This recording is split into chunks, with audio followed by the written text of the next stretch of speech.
Hello everybody, my name is Christian Quick, and welcome back to another video.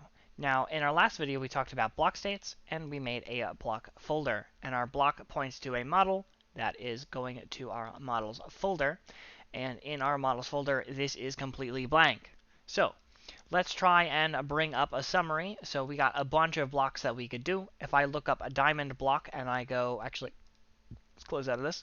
If I go into our folder, assets, Minecraft models block, and then we can look up all the things that we want.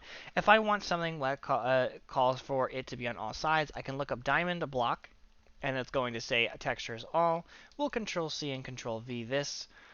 So this is called our template. So if I wanted this to be a button, I would type in button. If I said I want this to be a stairs block, I would call this stairs.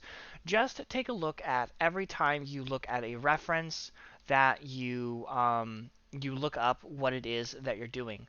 We will be talking about how to make custom templates. That's what this parent is coming from. It's coming from a template. And currently all of the models do, so if you have a Minecraft template. But if you want something to make it a little bit more complex, then we can easily do that. And then we can move on with our textures. So we have an all textures, and then here we have Minecraft, and we're just going to call this HMH3. The block is going to be the folder that our texture is in, and we don't have a textures folder, but we can then call this our block, so like this. And unfortunately, we don't have made textures yet. That is going to be a tutorial on its own, but that should be it, where we now have a cube all. Now, apart from cube all, let's say that you wanted to be a little bit frustrating and you wanted to make sure that you knew that every cube had a side. Well, I do have a file just so that you can look at it. I can't think of any Minecraft an actual Minecraft example.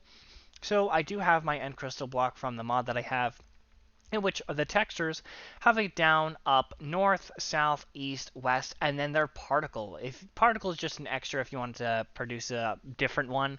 So if I made these all diamonds and then I said make this obsidian, then when I break that block, it'll give me the obsidian texture. And then the most complicated and one that I would know of is it's actually inside of these folders here.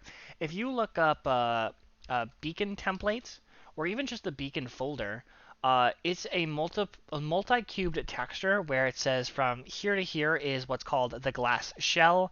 From here to here we have that obsidian base, and then from here to here we have that inner beacon texture. So if you want to have me do a little tutorial on how to do this, we can show you how to do all of this, but we'll see how it goes. If you want a tutorial on here, we can see, just to have somebody ask me in the comments, or I'll just figure it out and just throw it in there anyways, which I might do. But that should generally be that. So if you have any questions, you ask me in the comments section below. But this is the very basic form of how to make texture, or how to make models, which are basically just shapes, and then these are your states, and every state that you have. So if I said that there's an on state and an off state, each of them need to have a model, even if they are the same shape. It's because they're pointing to a texture, and something has to be different. So with that in mind, that's going to wrap up this tutorial. So if you have any questions, you can let me know in the comments below. But that's going to be it for this tutorial. So thank you guys so much for watching, and without further ado,